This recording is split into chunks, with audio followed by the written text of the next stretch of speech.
আমার যে উম্মতের হৃদয়ে যাররা পরিমাণ ঈমান আছে, আমার একটা উম্মতকেও তুমি জাহান্নামে ঢোকাতে পারবে না। বিশ্বনবী পাগলের মতো একবার হাউজে কাউসারে যাবেন, একবার সিরাতে যাবেন, একবার পুলসিরাতের দিকে, একবার হাউজে কাউসারের দিকে পাগলের মতো দৌড়াতে থাকবেন।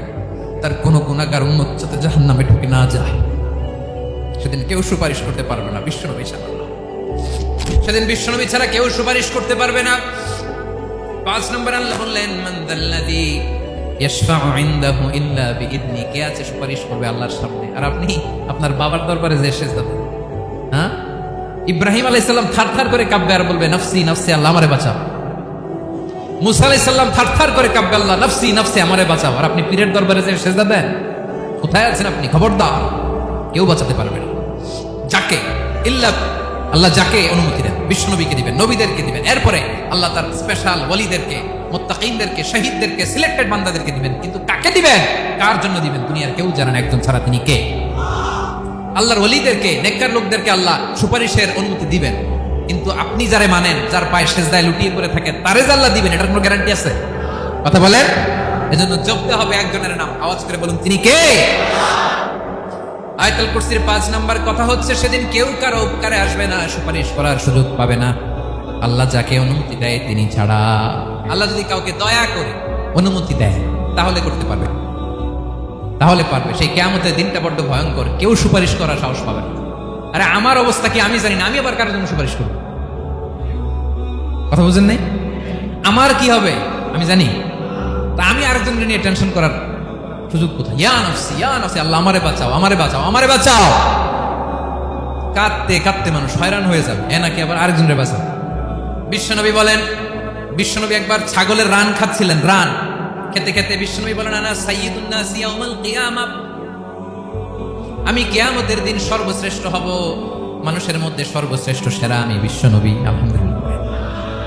বিশ্বনবী বলেন, সেদিনটা বড্ড ভয়ঙ্কর, সেদিন কেউ কারো কোনো উপকারে আসবে না, বন্ধু বন্ধুর কাজে আসবে না, স্ত্রী স্বামীর উপকারে আসবে না, স্বামী স্ত্রীর উপকারে আসবে না, পীর সাহেব মুরিদরে বাঁচাতে পারবে না, মুরিদ পীর সাহেবরে বাঁচাতে পারবে না, নেতা কর্মীর পরিচয় দিবে না, কর্মী নেতার পরিচয় দিবে না, ভাই বোনকে চিনবে না, বোন ভাইকে চিনবে না, বাবা তার সন্তানকে চিনবে না, মেয়েকে দেখে মা দৌড়ে দৌড়ে পালাবে।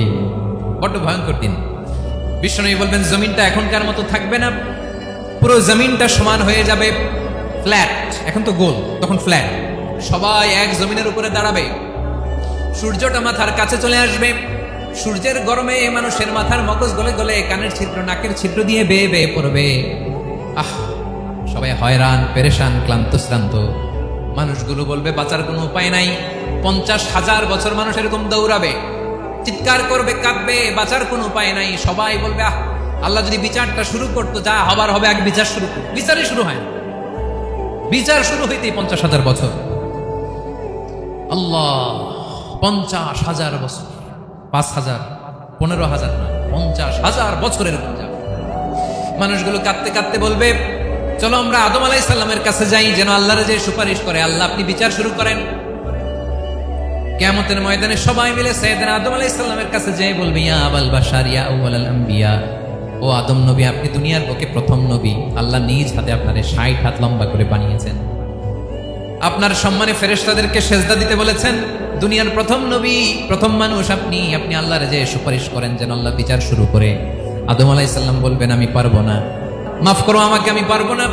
ওই যে ভুল করে গন্ধম খেয়ে ফেলেছি, নিষিদ্ধ গাছের ফল খেয়ে ফেলেছি, আমি বড় লজ্জিত, অনুতপ্ত, আমি পারবো না।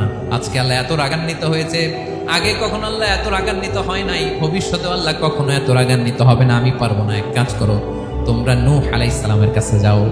কোন নবী?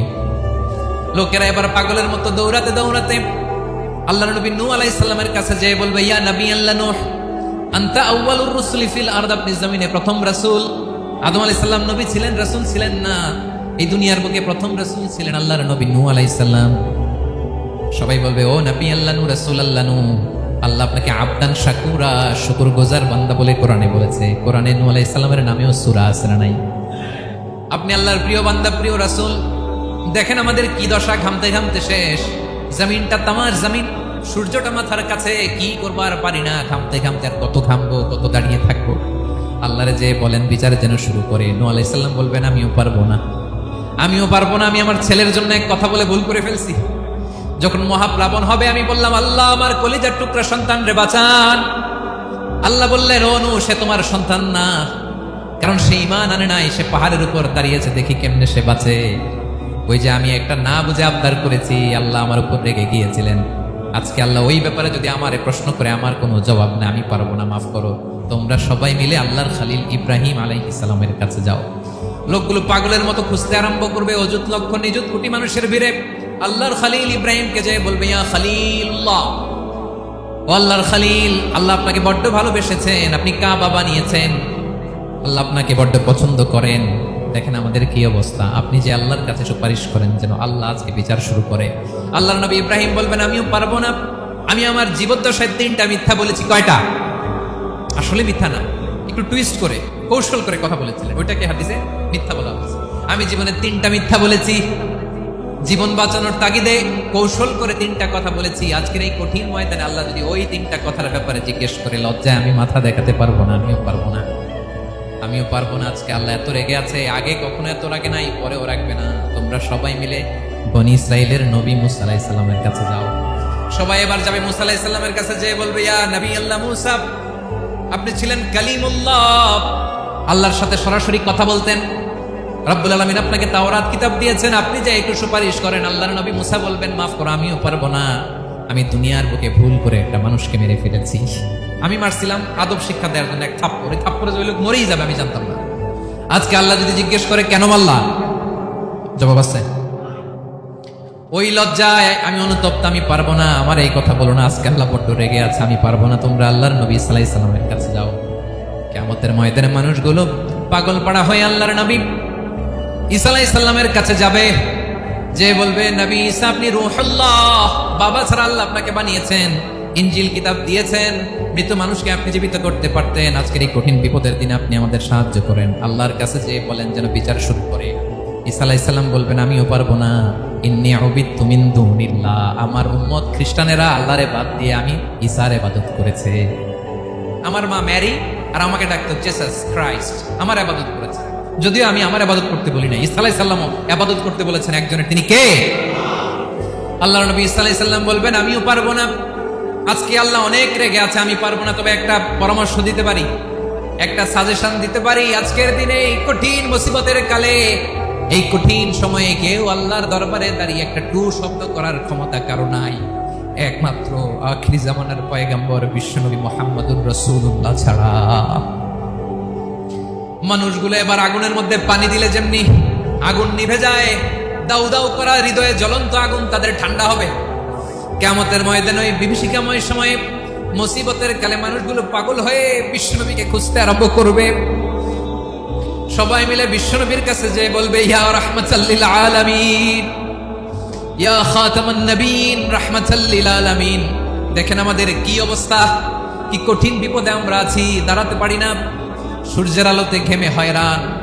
আজকে কেউ সুপারিশ করতে পারবে না। সব নবীরা অপারগতা স্বীকার করেছে, তারা বলেছে আপনি ছাড়া কেউ নাকি আল্লাহর সামনে দাঁড়াতে পারবেন না, আপনি একটু সুপারিশ করেন। বিশ্বনবী বলবেন আসো আসো, আজকের দিনে আমি ছাড়া আল্লাহর সামনে কেউ দাঁড়াতে পারবে না। বিশ্বনবী বলবেন আল্লাহ ওই স্পেশাল দোয়াটা দুনিয়াতে করি নাই, আজকে আমি তোমার দরবারে দাঁড়িয়ে কিয়ামতের দিন ওই দোয়াটা করছি। আল্লাহ আমার যে উম্মতের হৃদয়ে যাররা পরিমাণ ঈমান আছে, আমার একটা উম্মতকেও তুমি জাহান্নামে ঢুকাতে পারবা না। বিশ্বনবী পাগলের মতো একবার হাউজে কাউসারে যাবেন, একবার সিরাতে যাবেন, একবার পুলসিরাতের দিকে, একবার হাউজে কাউসারের দিকে, পাগলের মতো দৌড়াতে থাকবেন। তার কোনো গুনাহগার উম্মত যাতে জাহান্নামে ঢুকে না যায়, সেদিন কেউ সুপারিশ করতে পারবে না বিশ্বনবী ছাড়া, কারো ক্ষমতা নাই। বিশ্বনবী সেদিন সেজদায় পড়ে উম্মতের জন্য কাঁদবেন, সবাই কাঁদবে নফসি নফসি, আল্লাহ আমারে বাঁচাও, আল্লাহ আমারে বাঁচাও। বিশ্বনবী বলবেন উম্মতি উম্মতি।